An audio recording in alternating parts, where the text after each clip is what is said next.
Hey, Fight fans, it's Michelle Joy Phelps, and I am joined now with none other than Joyce. How are you?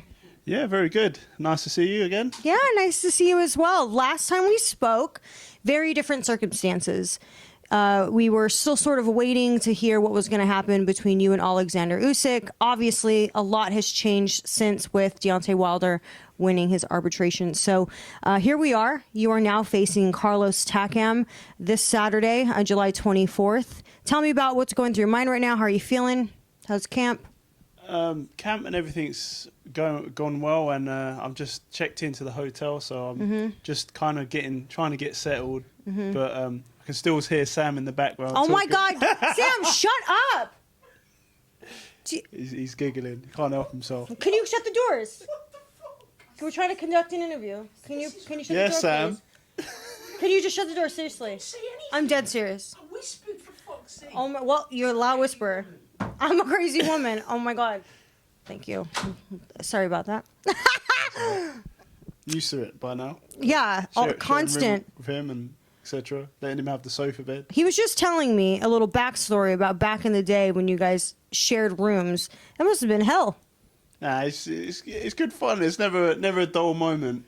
Never. Yeah. Not a moment goes by. Or a quiet moment. Yes, definitely. Are you kidding me? I tell him all the time. I'm like, if I hung out with you every day, I would constantly need Botox. I'd be all wrinkled out from constantly laughing. But back to your fight with Carlos Takam. You didn't have to take on such, a tough test in Carlos, but you did. Explain why. Yeah, I wanted a challenge, and especially all the names like Sam and Adam read out to me. I was like, ooh, Takam. Because that's like, I don't know, it's an exciting fight.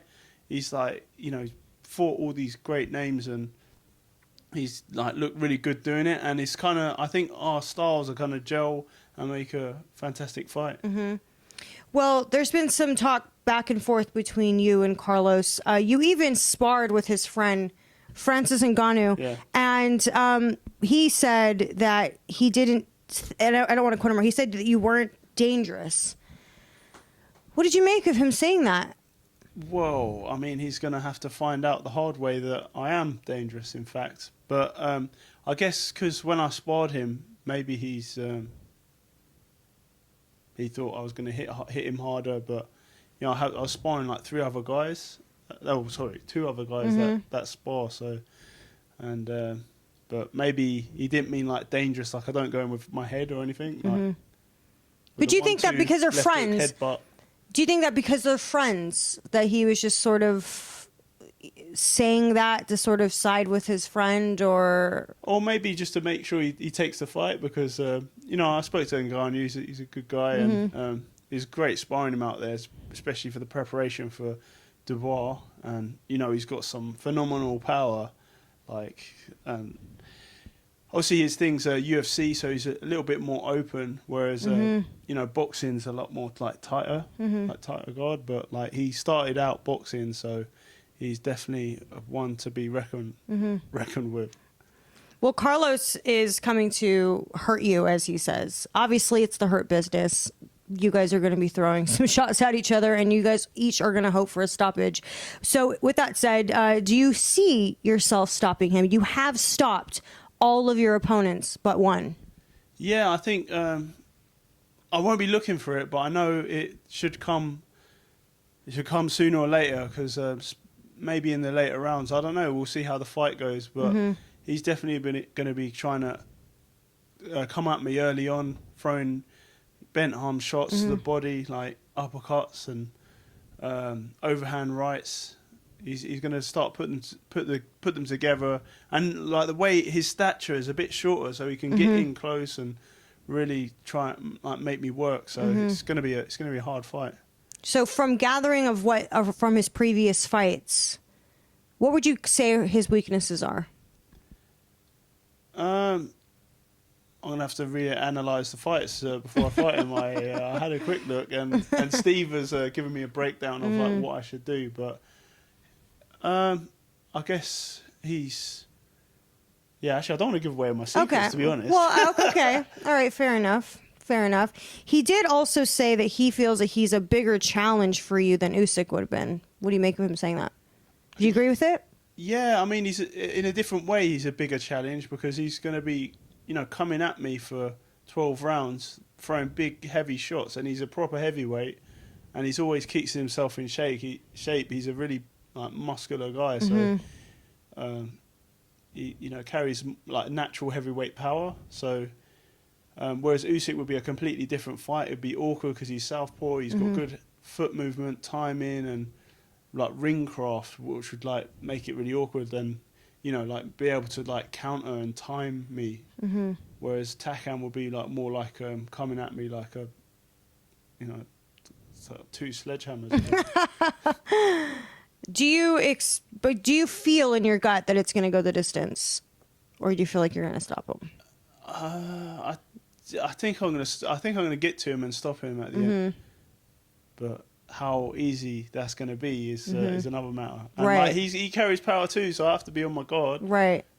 To not get nailed. Right. He is a tough opponent. Although the 4 times that he has faced, elite names, he has fallen short of a win. But there was a time where people were it was a bit of a controversial stoppage against AJ, and he only had 10 days to prepare for Joshua. So yeah, exactly. So he's had a whole training camp to prepare for me. So I'm going to get the best Carlos Takam. Right. With such a large amount of experience, so it's going to be a tough test. What does a win over him mean to you? It just cements my legacy. Like, I mean, it's my journey, my story to the top to get to the world title, and I've I haven't had it easy. I've progressed at a really rapid pace and fought some great names, and he'll be a massive name to add to the list. For me to then challenge for the world title and win it. Right. Well, we now know that should you be successful on Saturday night, you will officially become the WBO mandatory to the winner of Joshua versus Usyk. How does it feel to be that much closer to the world title opportunity that you've been, really working towards for so long? I think it's like an ideal position. From beating Dubois, it's definitely put me ranked 2, and then I was almost going to fight Usyk, and then he's fighting AJ, so now I'm going to fight Takam, but Usyk will have his shot, so I'll be number 1 challenger for the WBO, so that's amazing news. So all I have to do is win, and then I'm on to the world title shot, which is what I've been training all this time for. I'm not doing this for fun and games. I'm doing this to be successful, when I've been successful in it so far, and I'm just this close now. I know, it's so close now. Is there someone that you hope wins between the two of Joshua or Usyk? Either one, I don't mind challenging. No. But yeah, it's going to be a tough fight for both of them, and we'll see what happens. I'm edging with Joshua to do the business, but yeah, I'm not counting out Usyk because he's such a skillful boxer, and they're both gold medalists from London, which is obviously at different weights. But I think now Usyk's like putting on more muscle and size to try and get more power in his shot. So I don't know what his tactics are, but maybe he could cause Joshua some problems. Well, I want to sort of go over what the fans are predicting. So there's this fight game app called fightpicksgame.com, right? You can either get the app, you download the app, or you can play via a browser. But if you see right here, they just click on the fight, right? And then they go to choose picks. So what they do is they go to your fight and they ask you who will win. So we'll click you. 98% of the people who are playing believe you're going to win. Okay, so yeah. I've definitely got the support. Yeah, there. And if you continue, I didn't think it was that, how many people are in this app? I don't get to see all of the breakdown, but I mean, it's not just me. Yeah. I mean, yeah. I don't know the exact number of downloads, but there is a good amount of people playing. So you can either go to picking the method of victory, so KO, TKO, or disqualification, decision, or draw, right? So let's just click KO. So 77% of people believe that you're going to win via a knockout or stoppage. Definitely not a draw then. 0%. Yeah, 0% on the draw, and then the rest on decision. So if you continue, will the fight go the distance? Obviously, since we picked KO, we press no. And then it asks you, group the round of the outcome. So it's 1 through 3, 4 through 6, 7 through 9, or 10 through 12. So if you had to pick... This is great. So, like, I guess for people putting bets out there, it's a good way to gauge what's right. But then they can get it all wrong, like they did with... But there's no money. The thing is, you're not putting up any money. It's free. It's completely free to play. But you can win. What I'm saying is you could use that data to then... Like... Yeah, exactly. Yeah, you're right. So if you had to guess, which round would you think it would be? 7 to 9. Okay, so if we click 79, 46% of people believe that it's going to be 7 to 9. Yeah. So if you just continue, you can actually play with the whole card. The whole card is on, like, your fight card. Yeah. So what happens is the person who wins the most with their points will go on to win 1,000 pounds and a signed glove by you. Pretty cool, isn't that? Joking. Yeah. Pretty cool, right? Yeah. Yeah, so that's what the fans are thinking. So a lot of people are backing you to win via knockout between rounds 7 through 9. Yeah, that's pretty accurate estimate, I would say. If I do say so myself. Yeah, right? Fraser Clark going to the Tokyo Olympics. Yeah. How do you see that going? I know you're supporting him. Yeah, I'd like to see what the draw is. I bet they're all waiting for what countries they've got. Mm-hmm. But Fraser Clark has waited a long time. He's had to, watch Joshua. He's tried twice. Yeah, exactly. Yeah. It was like a photo finish with me who was going to Rio. So he, over the years he's improved massively. So I think, and he's probably boxed like most of these guys on there now. Mm-hmm. So, and he had a great win in like Cuba, for instance, and like he's progressed, and he's really seasoned. He's a seasoned veteran at GB and quite a role model for like the younger guys or girls that were on there. Mm-hmm.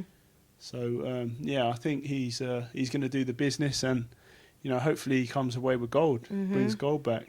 Yeah, I also know him, and I wish him all the best. I know I'm American, but I do wish him the best. It's exciting. It's something that you can always really take with you and look back on, right? I mean, your moment at the Olympics, what was that like for you? And I had the support from Anthony Joshua as well at the time, and he was kind of devastated as I was with the decision, and I had his support, and obviously the sparring and stuff we did leading it up. So it's he passed the baton to me, I'm passing it to Fraser. You know what I mean?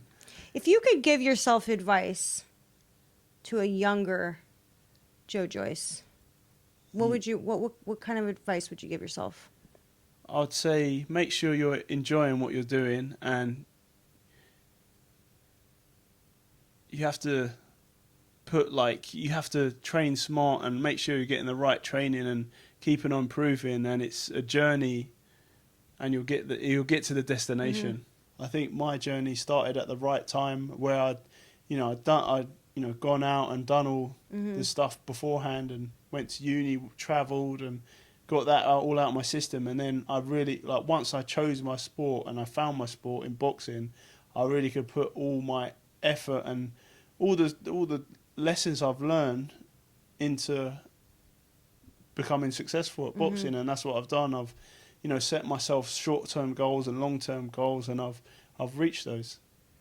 It's also important to enjoy the journey, though, right? Because we're always so focused on the destination that we don't actually take the time to think about the things you need to learn along the way to be the person you need to be when you get to the destination, like the hardships, the hurdles, all the lessons learned. Exactly, yeah. So we're going philosophical now. Oh, shut up. But it's I think and it's I've had like loads of fun and experiences all along the way, like from the change when I started boxing at Elsfield and being a whole part of that unit and training, and it was like a whole different world, like going to my first fight and sparring for the first time, etc., and then going on GB, traveling the world, like having to be quite disciplined all year round, and learning stuff from all the different coaches and the people work at GB.